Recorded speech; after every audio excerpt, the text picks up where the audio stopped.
اعوذ باللہ من الشیطان الرجیم بسم اللہ الرحمن الرحیم یا الہی بحرمت عشق محمد و علم محمد و عرفات محمد و علوم محمد و علیم محمد صلی اللہ علیہ وسلم۔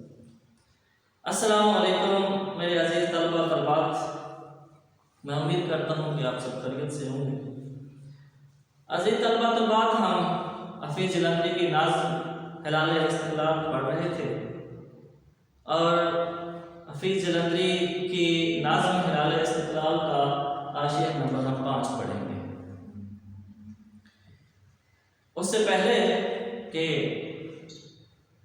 گو لاکھوں رنگت پھولوں میں خوشبو جو نہیں تو کچھ بھی نہیں، گو لاکھوں رنگت پھولوں میں خوشبو جو نہیں تو کچھ بھی نہیں، ہمارے ملک میں چاہے ہن برسے اردو جو نہیں تو کچھ بھی نہیں۔ تو عزیز طلبہ طلبات پڑھتے ہیں ہم اپنا 5 نمبر شعر۔ محمد ابن قاسم کے صحابہ جود کا پرچم، یہ طارق کا، صلاح الدین کا، محمود کا پرچم۔ اس شعر میں حفیظ جلندری نے 4 تلمیحات پیش کی ہیں۔ پہلی تلمیح محمد ابن قاسم کی، دوسری تلمیح طارق بن زیاد کی، تیسری تلمیح صلاح الدین ایوبی کی، اور چوتھی تلمیح سلطان محمود غزنوی کی۔ تو بیٹا ان چاروں کو ہم پڑھیں گے اور پھر چاروں کی تلمیحات پیش کرنے کے بعد حضرت اقبال فرما رہے ہیں کہ یہ جو چاروں نے جہاں جہاں پرچم لہرایا تھا، ہمارا پرچم جو ہے انہی پرچموں کا عکس ہے، ہمارا پرچم ویسا ہی ہے جیسا کہ ان کا پرچم تھا۔ پہلی تلمیح محمد ابن قاسم کی ہے۔ محمد بن قاسم جو ہے، جن کو گورنر جو تھے حجاج بن یوسف، عراق کے گورنر تھے حجاج بن یوسف، انہوں نے راجہ دہر کی سرکوبی کے لیے بھیجا اور محمد بن قاسم جو ہیں یہ دیبل تک آئے ہیں۔ تو راجہ دہر کے جو قذاق تھے، جو ڈاکو تھے، انہوں نے پہلی جہاز جو لوٹ لیا تھا، تو اس کے لیے پہنچے تھے محمد بن قاسم، اور محمد بن قاسم نے آ کے یہاں دیبل پہ آ کے جو ہے وہ پرچم لہرایا۔ یہ جو ہمارا پرچم ہے محمد بن قاسم کے صحابہ جود کا پرچم ہے۔ صحاب کہتے ہیں بادل کو اور جود کہتے ہیں سخاوت کو۔ یہ محمد بن قاسم کا پرچم جو ہے، محمد بن قاسم کے ہمارا پرچم صحابہ جود کا پرچم ہے، ہمارا جو ہے یہ سخاوت، جیسا کہ ان کا پرچم ہے نا صحابہ جود کا پرچم، ویسا ہی ہمارا پرچم ہے۔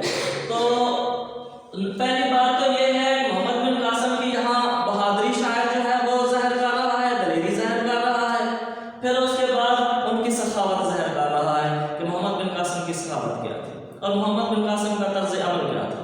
محمد بن قاسم نے وہاں بہادری تو دکھائی ہی دکھائی ہے، انہوں نے اپنے حسن اخلاق سے بھی ان کو متاثر کیا ہے، اور حسن اخلاق سے جو ہندو تھے وہ جو اسلام میں پھر داخل ہوئے ہیں، جوق در جوق داخل ہوئے ہیں، متاثر ہو کر ان کی تعلیمات سے متاثر ہو کر، ان سے متاثر ہو کر انہوں نے ان پہ سخاوت کی، ان کے ساتھ جو ان کا لب و لہجہ تھا، جو نرمی والے معاملات تھے، جیسا کہ ہمیں اسلام کہتا ہے ویسا ہی انہوں نے کیا۔ اس لیے شاید کہتا ہے یہ جو ہمارا پرچم ہے نا، یہ محمد بن قاسم کے صحابہ جود کا پرچم ہے۔ دوسری تلمیح بیٹا طارق بن زیاد کی ہے۔ طارق بن زیاد جو اندلس کے فاتح ہیں، اندلس کو فتح کرنے والے ہیں، اور جنہوں نے اپنی فوج کو حکم دیا تھا کہ اپنی کشتیاں جلا دو، اپنی کشتیاں جلا دو، تو یہ انہوں نے اندلس کی سرزمین پہ پرچم لہرایا۔ ہمارا پرچم انہی کے پرچم کا عکس ہے۔ اس کے بعد صلاح الدین ایوبی ہے۔ صلاح الدین ایوبی بیٹا جیسا کہ آپ جانتے ہیں کہ یہ صلیبی جنگوں کا ہیرو تھا، اور جس نے بیت المقدس فتح کیا وہاں اپنا پرچم لہرایا، یہ پرچم اس پرچم کا عکس ہے۔ اور اس کے بعد چوتھی طلبی جو شاعر استعمال کر رہا ہے وہ سلطان محمود غزنوی کی ہے۔ سلطان محمود غزنوی جو ہے جس نے ہندوستان پر جیسا کہ بیٹا آپ جانتے ہیں کہ 17 حملے کیے اور ایک بار بھی ان کو شکست نہ ہوئی، اور پھر سب سے بڑی بات جو یہ ہے کہ انہوں نے جو ان کا بہت بڑا مندر تھا وہاں سومناتھ کا مندر، اس کے ٹکڑے ٹکڑے کیا، اس کو تب برباد کیا۔ تو ہمارا پرچم جو ہے انہی پرچموں کا عکس ہے۔ تو حوالے لکھیے بیٹا، قاسم و